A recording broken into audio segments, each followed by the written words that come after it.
Hello students, आप सभी का बहुत बहुत स्वागत है मेरे यूट्यूब चैनल एमपी एजुकेशन पर। जी हाँ, तो हमारे जो स्टूडेंट्स हैं उन सभी को मैं बता दूं कि हमारी जो 10th क्लास की साइंस है उसका जो फर्स्ट चैप्टर जिसका कि नाम है रासायनिक अभिक्रियाएं और समीकरण। तो देखिए, इसके जो बहुत ज़्यादा मोस्ट आईएम टॉपिक हैं हम आज उनको डिस्कस करने वाले हैं स्टूडेंट्स। चलिए तो स्टार्ट करेंगे। सबसे पहले आप देख पा रहे हैं मोस्ट जो की पॉइंट होते हैं वह आपके लिए इस वीडियो में लेकर आया हूँ। रासायनिक अभिक्रियाएं और समीकरण क्या होता है तो देखेंगे। आप लोग जानते हो कि इसमें 4 प्रकार की जो अभिक्रियाएं होती हैं आपके लिए बहुत ज़्यादा इंपॉर्टेंट है। आइए तो सबसे पहले हम देखेंगे कौन सी संयोजन अभिक्रिया। कौन सी देखेंगे बच्चों? संयोजन अभिक्रिया देखेंगे। ये सारी की सारी बहुत ज़्यादा इंपॉर्टेंट है आप सभी के लिए, है ना। चलिए तो संयोजन अभिक्रिया देखेंगे। ऐसी अभिक्रिया, देखो संयोजन का मतलब होता है जुड़ना। क्या होता है? जुड़ना। ऐसी अभिक्रिया जिसमें 2 या 2 से अधिक पदार्थ क्या करते हैं? मिलकर। आपको याद रखना है 2 या 2 से अधिक पदार्थ क्या करेंगे? आपस में मिलकर एक नया या एक पदार्थ बनाते हैं। 2 पदार्थ मिलकर एक पदार्थ बना लेते हैं, उसे हम क्या बोलते हैं स्टूडेंट्स? उसे हम संयोजन अभिक्रिया कहते हैं। ठीक है, आपको क्लियर हो रहा होगा क्या बोलेंगे? इसे हम संयोजन अभिक्रिया कहेंगे। अब देखेंगे आप यहाँ पे CaO, ये कैल्शियम ऑक्साइड है और कार्बन डाइऑक्साइड है, दोनों ने मिलकर यहाँ से बनाया CaCO3। क्या बना लिया? CaCO3, जैसे अपन बोलते हैं कैल्शियम कार्बोनेट। क्या बोलेंगे? Calcium carbonate. तो देखिए यहाँ पे एक और एक 2 पदार्थ थे जिन्हें हम अभिकारक कहते हैं, मिलकर एक पदार्थ बन गया तो कैल्शियम कार्बोनेट बन गया। इसी तरीके से कैल्शियम ऑक्साइड और जल वाटर दोनों मिले तो CaOH का होल ट्वाइस क्या बन गया यहाँ पे? इसे हम बोलते हैं कैल्शियम हाइड्रोक्साइड या बुझा हुआ चूना। तो ये आपको देखो अभिक्रियाओं के उदाहरण भी आपको बहुत अच्छे से याद कर लेना है। उदाहरण आपसे पूछे जाते हैं परीक्षाओं में, ध्यान रखेंगे। क्लियर हुआ होगा आप लोगों को। तो ये दोनों अभिक्रिया किसके उदाहरण है? संयोजन अभिक्रिया के। संयोजन का मतलब होता है 2 या 2 से अधिक पदार्थ मिलकर एक या नया पदार्थ बना लेते हैं, उसे हम क्या बोलते हैं स्टूडेंट? संयोजन अभिक्रिया कहते हैं। इसी तरीके से देखेंगे वियोजन। वियोजन का मतलब होता है स्टूडेंट्स अलग अलग होना, टूटना। ऐसी अभिक्रिया जिसमें एक पदार्थ, एकल जो होता है, एक पदार्थ विघटित होकर मतलब टूटकर 2 या 2 से अधिक पदार्थ बनाते हैं, उसे हम वियोजन अभिक्रिया कहते हैं। क्या बोलेंगे स्टूडेंट्स? वियोजन अभिक्रिया कहेंगे। अब यहाँ से आप देखो CaCO3 ये एक अभिकारक है। अब इसी से क्या बन गया हमारा? CaO प्लस क्या बना? CO2। तो देखेंगे यहाँ पर ये एक पदार्थ था, इससे ये 2 पदार्थ बन गए, तो ये टूटे हैं पदार्थ आपस में, वियोजन हुआ है इनका, अलग अलग हुए, इसलिए इसको हम बोलेंगे वियोजन अभिक्रिया। क्लियर हो रहा होगा। ऐसे आप देखेंगे 2AgCl सिल्वर क्लोराइड है, तो इसका भी वियोजन हुआ है। तो यहाँ पे Ag मतलब सिल्वर और क्लोरीन 2 अलग अलग पदार्थों में बट गए, तो यहाँ भी क्या हो रहा है? इनका वियोजन हो रहा है। ठीक है, क्लियर होता जा रहा होगा आपको। अब है विस्थापन। विस्थापन का मतलब होता है किसी भी वस्तु को एक जगह से दूसरी जगह पर पहुँचाना। तो देखेंगे जब कोई अधिक क्रियाशील तत्व, कैसा है? जब कोई अधिक क्रियाशील तत्व दूसरे कम क्रियाशील तत्व को विस्थापित कर देता है, विस्थापित मतलब अपनी जगह से हटा देना, विस्थापित कर देता है, तो इसे हम क्या बोलते हैं स्टूडेंट्स? विस्थापन अभिक्रिया कहेंगे। अब यहाँ से देखो CuSO4 कॉपर सल्फेट है ये, प्लस Fe क्या होता है हमारा? आयरन होता है। अब देखना आप ये Cu के साथ आप अभी क्या है यहाँ पर? SO4 है। अब ये Fe जो है आपको ध्यान रखना, इस Fe ने किसको यहाँ से प्रतिस्थापित कर दिया? इसने किया Cu को। किसको किया? Cu। क्लियर हो रहा है। ये Fe ने किसको कर दिया यहाँ से विस्थापित? Cu को कर दिया। क्लियर हुआ। तो इस Cu की जगह पर क्या आ गया? अब यहाँ पे एरो के बाद आप देख पा रहे हैं Fe आ गया। इस Fe ने Cu को विस्थापित कर दिया, मतलब अपनी जगह से हटा दिया, इसलिए Cu की जगह पे क्या हो गया? FeSO4 आ गया, और यहाँ से जो Cu बचा था ये अलग आ गया। क्लियर हो रहा होगा। तो इसका विस्थापन हुआ है Cu का। इसी तरीके से आप देखेंगे CuSO4 प्लस Zn, तो Zn ने फिर से Cu को विस्थापित कर दिया, तो Zn इस SO4 के साथ आ गया, तो ZnSO4 जिंक सल्फेट हो गया, प्लस Cu बचा, ये हमारा सही उत्पाद के रूप में हमने यहाँ से लिख दिया। क्लियर हो रहा होगा आप लोगों को। चलिए आगे बढ़ते हैं, देखेंगे। तो आपने पढ़ा अभी तक अभिक्रिया कौन कौन सी पढ़ी? आपने संयोजन पढ़ ली है, इसके बाद आपने वियोजन पढ़ ली है और विस्थापन। अब हम देखेंगे द्विविस्थापन। कौन सी देखेंगे? द्विविस्थापन। द्विविस्थापन में क्या होता है? ये आपको आयन याद रखना है। क्या याद रखना है आपको? आयन। वे अभिक्रियाएं जिनमें अभिकारकों के बीच, अभिकारक एरो के इस तरफ जो होते हैं ये सारे अभिकारक कहलाते हैं, मतलब बाएं साइड, लेफ्ट साइड, और जो राइट साइड होता है वो कहलाता है उत्पाद। तो वे अभिक्रिया जिनमें अभिकारकों के बीच क्या होता है? आयनों का आदान प्रदान होता है। किसका आदान प्रदान होता है? आयनों का आदान प्रदान होता है, उसे हम बोलते हैं द्विविस्थापन। क्या बोलेंगे बच्चों? उसे हम बोलेंगे द्विविस्थापन। अब देखिए आयन, तो NaCl प्लस AgNO3। अब देखो ये Ag है ना, ये Cl के साथ जुड़ेगा, Na किसके साथ चले जाएगा? NO3। तो ये सोडियम नाइट्रेट हो गया हमारा, और ये सिल्वर क्लोराइड हो गया। तो यहाँ पे देखो आपको आयनों का आदान प्रदान हो रहा है। आयन क्या होते हैं? आवेशित जो परमाणु होते हैं उन्हें हम आयन बोलते हैं। आवेशित परमाणु को हम क्या बोलेंगे? आयन। इसी तरीके से BaCl2 बेरियम क्लोराइड है, H2SO4 है, सल्फ्यूरिक एसिड है। अब यहाँ पर भी देखो आप लोग, यहाँ से ये जो Ba है ये SO4 के साथ जाएगा, तो BaSO4 हो गया। अब हमारे पास Cl2 बचे हैं, H2 बचे हैं, तो हमारे पास क्या बच गया, 2HCl बच गया। इसे हम बोलते हैं द्विविस्थापन अभिक्रिया। ये क्विक रिवीजन मैं आपको केवल यहाँ से करा रहा हूँ बच्चों। चलिए आगे बढ़ते हैं। अब आप देखेंगे नेक्स्ट इंपॉर्टेंट पॉइंट जो है आपके लिए वो कौन सा आने वाला है। क्लियर है? चलिए अब यहाँ से देखेंगे आप लोग, क्लियर हो रहा है? देखो ऐसी अभिक्रिया जिनमें क्या होता है, उत्पाद के साथ साथ ऊष्मा का भी उत्सर्जन होता है, मतलब ऊष्मा निकलती है। बहुत ध्यान से देखते हैं आप, क्या होता है इसमें, ऊष्मा निकलती है। क्लियर दिख रहा है आपके लिए? चलिए और क्लियर कर देता हूँ। ठीक है, अब देखें आप लोग, तो क्या है, ऐसी अभिक्रिया जिनमें उत्पाद तो बनता है लेकिन उत्पाद के साथ क्या बनता है, ऊष्मा भी बनती है। क्या बनती है? ऊष्मा। तो इन्हें हम बोलते हैं ऊष्माक्षेपी अभिक्रिया। क्या बोलेंगे बच्चों? इन्हें पर बोलेंगे ऊष्माक्षेपी अभिक्रिया। अब देखिए, अब आपको और क्लियर दिख रहा होगा, है ना? तो इसे पर बोलेंगे ऊष्माक्षेपी अभिक्रिया। क्या बोलेंगे इसे? हम ऊष्माक्षेपी अभिक्रिया बोलते हैं। इसी तरीके से ऊष्माक्षेपी अभिक्रिया में ऊष्मा निकल जाएगी, आपको इसमें कोई डाउट नहीं होगा। ठीक है बच्चों, चलिए उदाहरण क्या है, CO + H2O। तो आपने देखा होगा घरों में भी जब दीपावली के टाइम पे क्या करते हैं, कैल्शियम ऑक्साइड, मतलब जो चूना डालते हैं ना, बुझा हुआ चूना, ध्यान रखना, H2O डालते हैं, तो यहाँ से कैल्शियम हाइड्रोक्साइड बनता है। क्या बनता है? Calcium hydroxide. इसमें प्लस ऊष्मा भी निकलती है। क्या निकलती है? ऊष्मा। अब आप आगे देखेंगे कि प्राकृतिक गैस का जो दहन है श्वसन ऊष्माक्षेपी अभिक्रिया के द्वारा होता है। तो ये किसका उदाहरण है? ऊष्माक्षेपी अभिक्रिया का उदाहरण है। इसी प्रकार जिसमें ऊष्मा का शोषण होता है, ऐसी अभिक्रिया जिनमें ऊष्मा की ऊर्जा का अवशोषण होता है। क्या हो रहा है? अवशोषण हो रहा है। तो इसे हम क्या बोलेंगे? ऊष्माशोषी अभिक्रिया कहेंगे। जैसे कि CaCO3 है तो इसमें प्लस ऊष्मा लग रही है, तब हमारा CaO और CO2 बनेगा।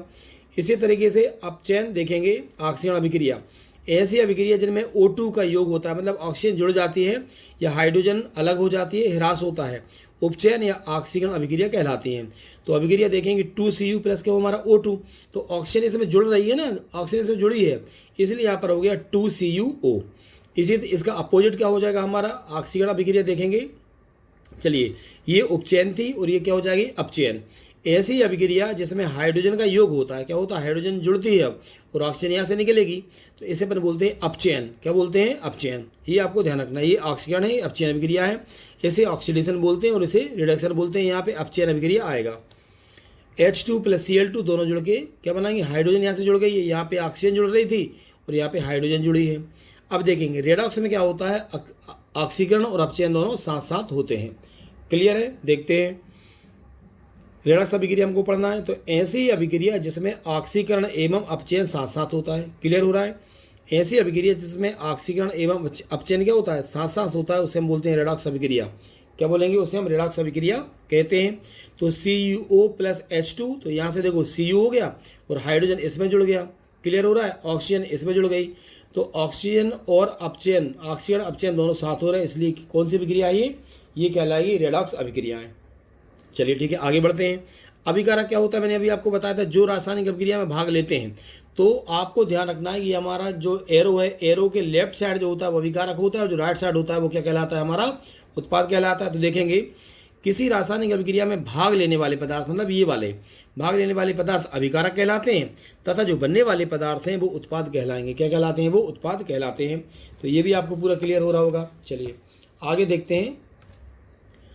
अभिकारक और हमारे उत्पाद क्लियर हो चुके हैं। अब देखिए नम वायु की उपस्थिति, मतलब जहाँ पर नमी होती है, नम वायु की उपस्थिति में धातुओं का धीरे धीरे नष्ट होना संचारण कहलाता है, हम जानते हैं। जैसे लोहे में जंग लगना संचारण का उदाहरण होता है। यहीं से मैं आपका एक पॉइंट और क्लियर कर दूं, आपके लिए क्वेश्चन आता है कि जंग का रासायनिक सूत्र क्या है। तो यहाँ से आप लोग याद रखना Fe2O3 और यहाँ से डॉट करके आपका H2O, तो ये आपका जंग का सूत्र होता है। क्या होता है स्टूडेंट्स? जंग का सूत्र। अब संचारण को बचाने के लिए हम उस पर जस्ते की परत चढ़ाते हैं। लोहे की वस्तुओं को संचारण से बचाने के लिए क्या करते हैं, उन पर हम पेंट करते हैं। इस क्रिया को गैल्वेनीकरण या यसद लेपन या जस्तीकरण भी हम कहते हैं। ये सब एक ही, आपको याद रखना। तो यसद लेपन, गैल्वेनीकरण या जस्तीकरण ये संचारण से बचाने के लिए किए जाते हैं, जिससे धातुओं का क्षरण ना हो। चलिए अब देखिए विकृत गंधिता, मतलब चीज़ों का खराब हो जाना, चीज़ों का खराब हो जाना। देखेंगे तेल व वसा से बने पदार्थ, जो खाद्य पदार्थ होते हैं, कुछ समय बाद ऑक्सीकृत होकर दुर्गंध देने लगते हैं, खराब हो जाते हैं। इस प्रक्रिया को अपन क्या बोलते हैं? विकृत गंधिता बोलते हैं। क्या बोलेंगे बच्चों? इसे हम बोलेंगे विकृत गंधिता। आगे बढ़ते हैं, देखेंगे अब रासायनिक अभिक्रिया क्या होती है, समझिए। रासायनिक अभिक्रिया ऐसे परिवर्तन, क्या है स्टूडेंट्स, ऐसे परिवर्तन जिनमें नए गुणों वाले पदार्थ बनते हैं। कौन बनता है? जिनमें नए गुणों वाले पदार्थ बनते हैं उसे हम क्या बोलेंगे? रासायनिक अभिक्रिया कहते हैं। क्लियर हुआ? ऐसे परिवर्तन जिनमें नए गुणों वाले, कौन से? नए गुणों वाले पदार्थों का निर्माण होता है उसे हम रासायनिक अभिक्रिया कहते हैं। जैसे कि देखिए यहाँ पर हाइड्रोजन और ऑक्सीजन मिली तो क्या बना? हमारा वाटर बन रहा है। अब यहाँ देखो आप, थोड़ा ये पेज ब्लर हो रहा होगा, ध्यान से देखिए। अब यहाँ पर क्या हो रहा है कि हाइड्रोजन और ऑक्सीजन आपस में क्रिया करके नए गुणों वाले पदार्थ H2O का निर्माण करते हैं। तो देखो यहाँ पे आपको ध्यान रखना, हाइड्रोजन के गुण अलग हैं, ऑक्सीजन के गुण अलग हैं, और जब H2O बनेगा तो इसका गुण बिल्कुल अलग हो जाता है। कैसे अलग हैं? हाइड्रोजन सबसे ज़्यादा ज्वलनशील पदार्थ है, ऑक्सीजन जलने में सहायक होता है, लेकिन इससे जो पदार्थ बनता है ये आग को बुझाने वाला पदार्थ होता है। क्लियर हुआ होगा? अब देखिए हमारे आसपास होने वाले कुछ भौतिक और रासायनिक परिवर्तन, तो आपको बता दूं साथियों, भौतिक और रासायनिक परिवर्तन क्या होते हैं। देखिए जब कोई पदार्थ, एक पदार्थ दूसरे पदार्थ में बदलता है और वापस अपनी मूल अवस्था में आ जाता है तो उसे भौतिक पदार्थ परिवर्तन बोलेंगे, और अपनी मूल अवस्था में वापस नहीं आ पाता तो उसे हम बोलते हैं रासायनिक परिवर्तन। तो आपको देखना है कि रासायनिक परिवर्तन और भौतिक परिवर्तन क्या होते हैं। क्लियर है? अब देखिए ये उदाहरण से क्वेश्चन आते हैं, आपको अच्छे समझ लेना है इनको। भौतिक परिवर्तन हमारे कौन कौन से होंगे? बर्फ़ का पिघलना, पानी का उबलना, पानी का जमना, मोम का पिघलना, लकड़ी का काटना और कागज़ का फटना। ये सारे के सारे हमारे कौन से परिवर्तन है स्टूडेंट्स? ये हमारे परिवर्तन है भौतिक परिवर्तन, राइट। रासायनिक परिवर्तन मैंने आपको बताया था कि जब कोई एक पदार्थ किसी दूसरे पदार्थ में बदल जाता है तो वापस अपनी मूल अवस्था में नहीं आ पाता। क्लियर हुआ? चलिए इसको देखते हैं हम। तो लोहे में जंग लगना, ये हमारा रासायनिक परिवर्तन है। दूध से दही बनना, दही से हम वापस दूध बना पाएंगे क्या? नहीं बना पाते हैं, तो दूध से दही बनना भी हमारा उदाहरण हो जाएगा। और भोजन का पाचन, तो ये हमारे सबके सब कैसे होते हैं बच्चों? ये हमारे होते हैं, आपको ध्यान रखना है, रासायनिक परिवर्तन। अब देखिए रासायनिक अभिक्रिया की पहचान कैसे होती है? पदार्थ का अवस्था यदि परिवर्तित हो जाती है, दूध से जैसे दही बनना आपने देखा तो अवस्था परिवर्तित हो जाती है। गैस का निकलना, अवक्षेप का बनना, ताप परिवर्तन, अवस्था परिवर्तन, रंग व गंध में परिवर्तन।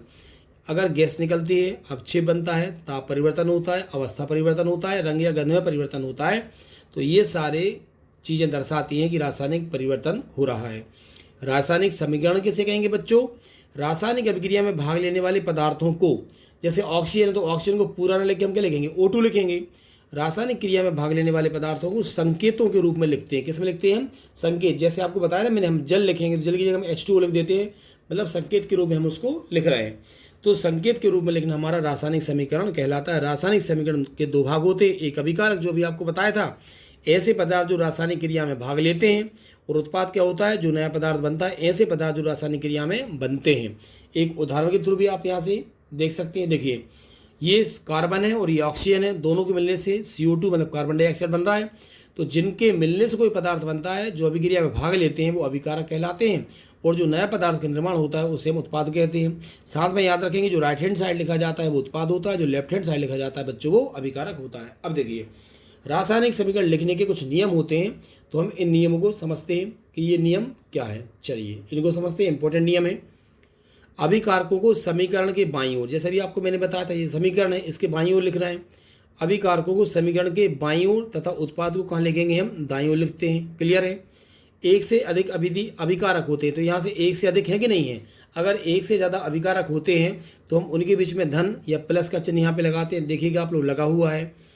अभिकारकों व उत्पादकों के बीच तीर का चिन्ह लगाते हैं, एरो लगाते हैं। यहाँ पे देखो ये अभिकारक हैं, ये उत्पाद हैं, दोनों के बीच में क्या लगा है? तीर का चिन्ह लगा है। कौन सा लगा है साहब बच्चों? यहाँ से आप देख रहे हैं तीर का चिन्ह यहाँ से लगा हुआ है। तो तीर का चिन्ह लगाते हैं जो अभिक्रिया की दिशा बताता है, मतलब ये अभिक्रिया की दिशा को भी इंगित करता है। क्लियर? अब देखिए रासायनिक जो अभिक्रियाएं होती हैं हम संतुलित कैसे करते हैं? संतुलित करने का मतलब होता है कि दोनों तरफ उनका जो द्रव्यमान है वो बराबर होना चाहिए। क्लियर है? चलिए देखते हैं। संतुलित रासायनिक समीकरण में तीर के दोनों ओर क्या होता है? प्रत्येक तत्व के जो परमाणुओं की संख्या है वो समान होना चाहिए। यदि समान होती है तो हम बोल देंगे रासायनिक जो अभिक्रिया वो कैसी है? संतुलित है। चलिए कुछ उदाहरण के तहत हम इसको देखते हैं, देखेंगे उदाहरण के थ्रू। अब देखिए सर्वप्रथम रासायनिक समीकरण लिखकर प्रत्येक सूत्र के चारों ओर बॉक्स बना लीजिए। इस तरीके से हम संतुलित कर सकते हैं। तो यहाँ पे हमने लिखा Fe मतलब आयरन, बॉक्स बना दिया। फिर लिखा जल मतलब वाटर H2O, बॉक्स बना दिया। ये अभिकारक हैं, दोनों को हमने प्लस से दर्शा दिया। यहाँ पर एरो है, अब उत्पाद बनेंगे, दो उत्पाद बन रहे हैं। तो यहाँ पे देखो Fe2 यहाँ पे हमने लिखा, और O4 प्लस हमने लिखा H2। अब इसको बताएंगे आपको कि संतुलित कैसे करते हैं। Fe यहाँ पर चूंकि 1 है और यहाँ पर Fe आप देख पा रहे हैं 2 आ रहे हैं। ऑक्सीजन यहाँ पर 1 है लेकिन ऑक्सीजन यहाँ पे 4 लिखी हैं। हाइड्रोजन जरूर यहाँ पर 2 हैं और हाइड्रोजन भी 2 हैं। तो अभी आप देखेंगे आयरन मतलब Fe और O2 जो है वो O4 जो है वो संतुलित नहीं है। तो संतुलित करने के लिए हम इसको कैसे संतुलित करेंगे देखेंगे। संतुलित करते समय बॉक्स के अंदर कोई भी परिवर्तन हमें नहीं करना है।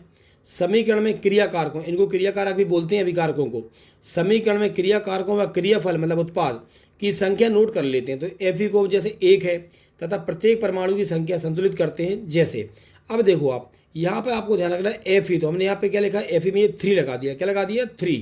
तो Fe यहाँ पे 2 है। अभी आपको अच्छे से इसको देखते हुए चलना है। अब इसमें समझना है आपको किस तरीके से करना है कि यहाँ पे आपने 3 लगा दिया तो यहाँ पे अभी इससे नहीं, ये उदाहरण देखिए 3Fe प्लस हमने क्या कर दिया 4H2O। तो अब यहाँ से देखो 3 हमारे पास Fe थे तो अब Fe हमारे पास कितने आ गए 3 आ गए। ये जो 4 हैं तो ऑक्सीजन भी हमारे पास अब कितनी हो रही है 4। तो ऑक्सीजन भी हमारे पास कितनी हो गई 4।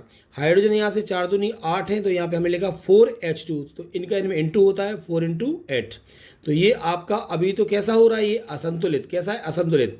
संतुलित कैसा हो जाएगा देखिए, यहाँ से अभी बॉक्स के बाहर हम लिख देंगे 3 हमने Fe लिखा प्लस हमने क्या लिखा यहाँ पे 4H2O, एरो के बाद Fe3O4 प्लस हमारा 4H2O। तो ये हमारा कहलाता है बच्चों संतुलित समीकरण। क्या कहलाएगा संतुलित समीकरण। 2 एग्जाम्पल और देखते हैं। यहाँ पे H2 है, यहाँ पे Cl2 है और यहाँ पे HCl। हाइड्रोजन भी 2 हैं, क्लोरीन भी 2 हैं लेकिन यहाँ पर 1-1 है। तो यहाँ पर देखिए H2 लिखा हमने, Cl2 और प्लस अब यहाँ पे ये दोनों में से हमने 2 कॉमन लेके लेके हमने 2 लिख दिया हमने, इसलिए हो गया 2HCl। इसका मतलब हाइड्रोजन भी 2 हो गए और क्लोरीन भी 2 हो गए। तो ये संतुलित हो गया। इसी तरीके से अमोनिया को हम देखते हैं। NH3 मतलब होता है अमोनिया। देखिए नाइट्रोजन भी 2 हैं लेकिन हाइड्रोजन यहाँ पर 2 हैं और हाइड्रोजन यहाँ पर 3 आ रहे हैं। तो हम क्या करेंगे N2 प्लस इस H2 के आगे हम 3 लगा देंगे संतुलित करने के लिए। अब हाइड्रोजन आपके पास ये 6 हो गए और नाइट्रोजन कितने हैं 2। एरो के बाद हमने यहाँ पे लिखा 2NH3। क्या लिखा 2NH3। तो देखो नाइट्रोजन इस 2 का मतलब होता है ये सबके लिए काउंट होगा। तो अब यहाँ से नाइट्रोजन भी कितने हुए 2। तो नाइट्रोजन 2 थे, हाइड्रोजन में 3 का 2 में 2 कर देंगे तो 6 होते हैं और यहाँ भी 3 का 2 में 2 करोगे तो हाइड्रोजन कितने हो रहे हैं 6 हो रहा है। तो बच्चों ये थे संतुलित रासायनिक समीकरण। मैं कल आपके लिए जो वीडियो लेकर आने वाला हूँ उसमें बहुत सारे ऑब्जेक्टिव और इंपॉर्टेंट क्वेश्चन आपके लिए मैं करवाने वाला हूँ बच्चों। तो ये वीडियो आपको अच्छा लगा हो, 10th वाले बच्चों के विज्ञान के लिए बेहद इंपॉर्टेंट वीडियो है। अगर आपको अच्छा लगता है तो आप इसको लाइक ज़रूर करें। जो बच्चे चैनल पर नए हैं वह चैनल को सब्सक्राइब जरूर करें। आप सभी का बहुत बहुत धन्यवाद।